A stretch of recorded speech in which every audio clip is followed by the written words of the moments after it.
Hello students, welcome to my channel literature Gyan. आज हम शुरू करने जा रहे हैं एमए हिंदी की पुस्तक गोदान। गोदान उपन्यास मुंशी प्रेमचंद जी द्वारा रचित है। आज हम इसका एक महत्वपूर्ण क्वेश्चन करेंगे। गोदान उपन्यास में प्रेमचंद जी ने किन किन समस्याओं का उद्घाटन किया है, सप्रमाण विवेचन कीजिए। अथवा गोदान उपन्यास में समस्याएं शीर्षक से एक निबंध लिखिए। अथवा गोदान उपन्यास में ग्रामीण एवं नागरिक जीवन से संबंधित कौन कौन सी समस्याएं चित्रित हुई हैं। सामाजिक यथार्थ का चित्रण होने के कारण गोदान उपन्यास में ग्रामीण एवं नागरिक जीवन की अनेक समस्याओं का अत्यंत सुंदर एवं यथार्थपरक चित्रण हुआ है। ये समस्याएं समाज के विभिन्न पक्षों से संबंधित हैं।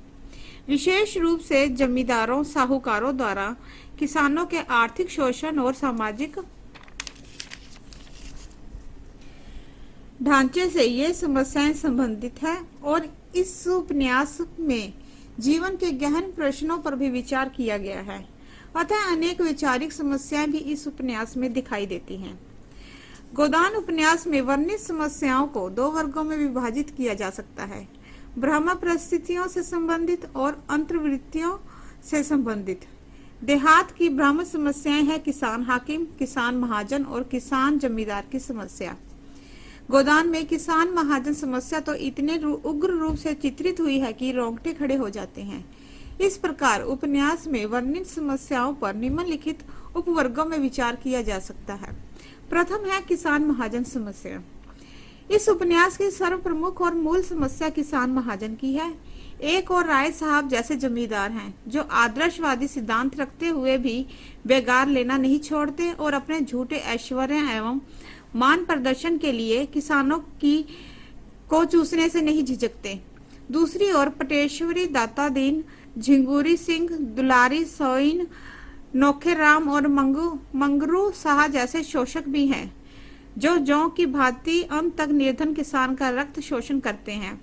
और अंत में वह दृश्य सामने आता है जब किसान वर्ग का प्रतिनिधि होरी अकाल मृत्यु को प्राप्त हो जाता है। कृषक वर्ग की यह समस्या प्रारंभ में ही इतनी भयानक रूप में दिखाई देती है कि उसे पढ़कर पाठक के रोंगटे खड़े हो जाते हैं। होरी का यह चिंतन इन समस्याओं की गंभीरता का ही तो उद्घाटन कर रहा है। देखिए, इस फसल में सब कुछ खलियान में तोल देने पर अभी उस पर कोई 300 कर्ज था, जिस पर कोई 100 रुपए सूद के बढ़ते जाते थे।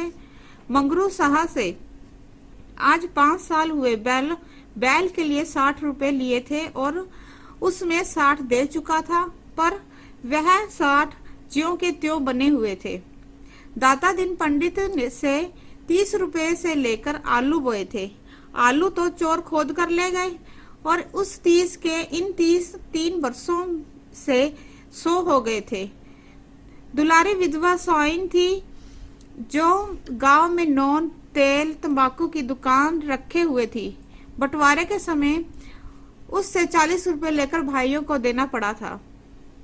उसके भी लगभग 100 रुपए हो गए थे, क्योंकि आने रुपए का ब्याज था। लगान के भी अभी 25 रुपए बाकी पड़े हुए थे और दशहरे के दिन सगुन के भाइयों का भी कोई प्रबंध करना था। इतनी बड़ी आर्थिक समस्याओं से घिरे होरी की आर्थिक दशा दिनों दिन बिगड़ती ही जाती है। वह भोला से एक गाय उधार लेता है जो मर जाती है और जिसके बदले में उसे अपने दोनों बैल गंवाने पड़ते हैं। बैल न रहने से होरी को पंडित दाता दीन के साथ सांझे में खेती करनी पड़ती है और केवल बुआई करा देने पर आधी फसल दे देनी पड़ती है। इतना ही नहीं, अपनी कुल मर्यादा के विपरीत उसे मजदूरी भी करनी पड़ती है। दाता दिन अपनी व्यवस्था का लाभ उठाकर इसका शोषण करते हैं। होरी से इतनी कठोरता और निर्दयता पूर्वक काम लेते हैं कि एक दिन वह खेत से भी काम करते करते मूर्छित हो जाता है। उसे खाने को भर पेट भोजन नहीं मिलता। धनिया पटेश्वरी से कहती भी है, आजकल हमें ऊपर जो बीत रही है वह तुमसे छुपा नहीं है। महीनों से भरपेट रोटी नसीब नहीं हुई। धन्यवाद।